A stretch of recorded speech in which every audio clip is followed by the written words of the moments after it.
Welcome into the extended Georgia Vote Political Roundtable. If you watched our interviews last week and this week with Republican State Senator Ed Setzler and Democratic State Senator Sally Harrell, both of them weighing in on a topic that has been controversial in the headlines and making a real impact in people's lives in Georgia for years now. We're talking about the Life Act, also known as the Heartbeat Bill.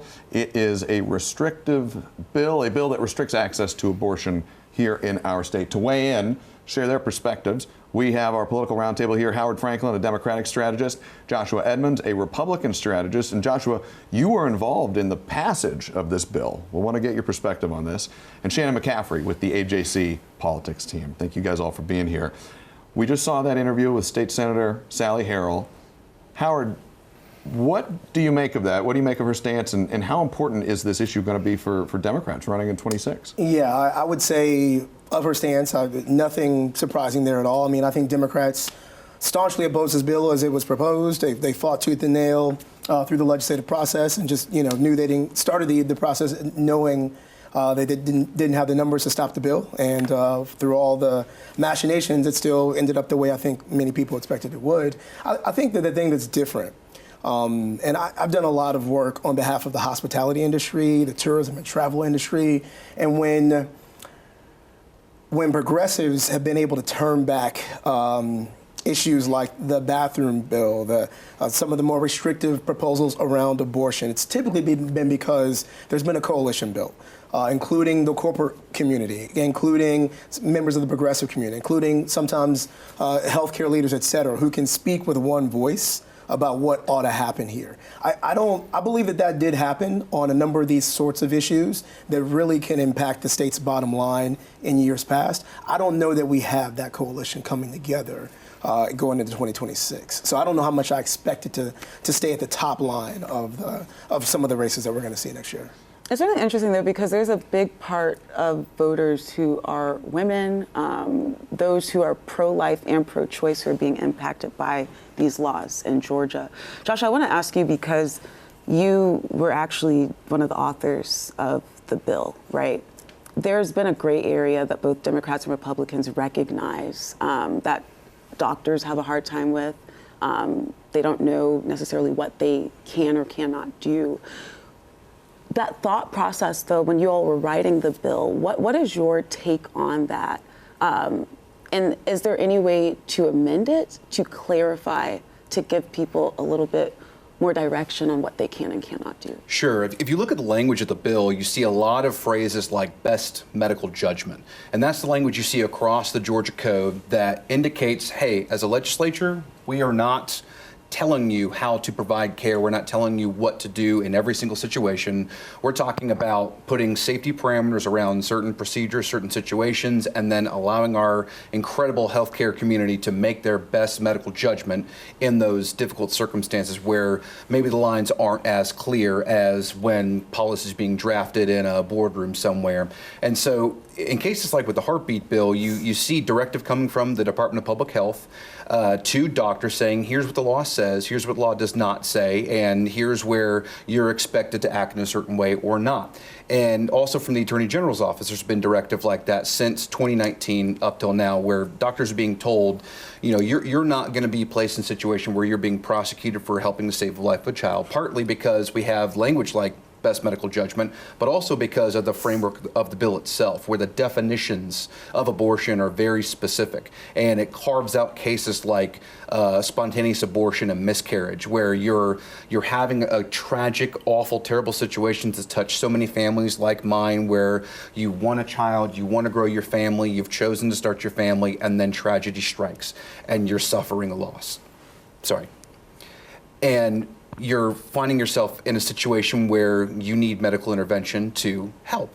And the definitions of abortion under the Heartbeat Bill do not include those situations. It's very, very clear that abortion is the intentional termination of a developing life from the moment of fertilization through the moment of birth, and that spontaneous actions during that time do not apply. And so I feel like the law is very clear. The Attorney General's office feels like it's very clear. And that's the thing, the feeling, and we've heard that from several people, that it's clear. But Shannon, still to this day, we have these situations where doctors are like, I don't want to touch it.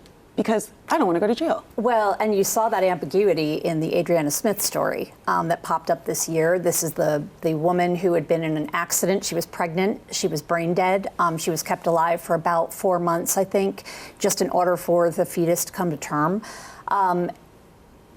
Her family said that the hospital made a decision that they were not going to move forward with anything that would endanger her life because of the baby. So, Chris Carr did come out and say afterward or during when this was happening that this was not an instance that he thought fell under the heartbeat bill. But I think it just shows how complicated this is. No one, I don't think, writing this bill would have contemplated a situation like that, right? You always have these life comes at you, and that's what you saw, I think, in that case, and it did reflect the confusion and the ambiguity of the law and how it can play out in sort of extreme circumstances like that. Is this, Shannon, too, because you covered this bill as it was working its way through the legislature, this is a topic that gets to deeply held views of religion and ethics and morality and science. There are few issues in American politics that go deeper into deeply held personal beliefs than this one. It was a pretty tense moment as that bill was working through the Capitol, wasn't it? Yeah, it sure was. I mean, and I think that there was even some concern that some Republicans might, peel away at the last minute just because of public opinion and because of other pressures. But, this is one of those issues that divides people in a way that few other issues do, I think. I mean, you see people, women, but men too, this is an issue they vote on, up or down. Like, they are going to choose a candidate in some ways, at least, based on their view on this issue. And, that just shows the emotion and the sort of passion, behind this issue, how much it matters to people. It's affecting their bodies and their health. I just want to jump here and say, to the point you made, not only do elected officials have to figure out where they sit based on public opinion and polling and the party, not only in addition to the fact that there's a rank and file process, to get a piece of legislation through the General Assembly. But what I heard during that debate was that many lawmakers very publicly shared their own experiences, their family members' experiences. And I think that whenever you get to the place where lawmakers can say, I know someone who, I think the entire tenor of the conversation changes. I feel like that certainly was the case when we got to a turning point on gay marriage, for instance. And I think some of the issues that are lightning rods that do present as kind of cultural war here issues, for instance, transgender in sports, haven't reached that tipping point yet. And I think that's why we haven't had a full-throated discussion about them in some cases. Shannon, I want to touch on something that you said a little earlier and wind it back to the writing of the bill and get to you, Joshua. You said that nobody could have anticipated the Adriana Smith case, which of course nobody could anticipate. But when writing the bill, Joshua, were there sessions to say, okay, did you guys consult with doctors to say, okay, if there's an abortion, if there's a miscarriage, A, B, and C could happen. This could happen, this could happen, this is what we've seen, and then write it. If that wasn't done, do you all see a path for people to come together in retrospect and alter that and potentially passing that? Yeah, I mean, ultimately, bills like this have to involve the subject matter experts that it does apply to. And so in those rooms from the late days of 2016 when the first drafts were being put together all the way until the early days of 2019 when it was being introduced first by late Senator Bruce Thompson in the Senate and then by now Senator Ed Setzler in the House, there's doctors, there's attorneys, there's bioethicists from around the country, there's legal experts. We had clerks of Supreme Court justices weighing in on what can and can you not do because this bill is very different from every other pro-life law in the country in the sense that we're talking not just about restricting abortion, but we're talking about establishing human personhood to a class of human beings that doesn't exist currently in law. So we're going in and looking and saying, okay, the moment of fertilization begins the human lifespan. Personhood applies here. And because of that fact, we're going to change the state code to make it reflect that fact. So it's not only restricting abortion in certain cases, in most cases,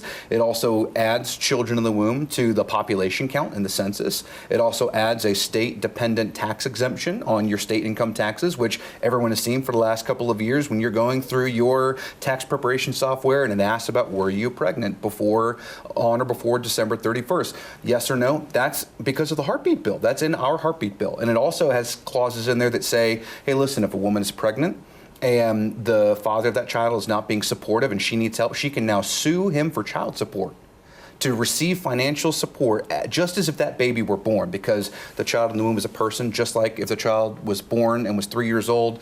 It doesn't matter. The law sees them the same way. So now you're applying law in all these different cases to that situation in the womb. And so it's very drastic, the approach we took. It's never been done before, has not been done since as far as I'm aware, and we're taking a comprehensive look, and the experts are all involved in every place. We have people from the Department of Revenue looking in.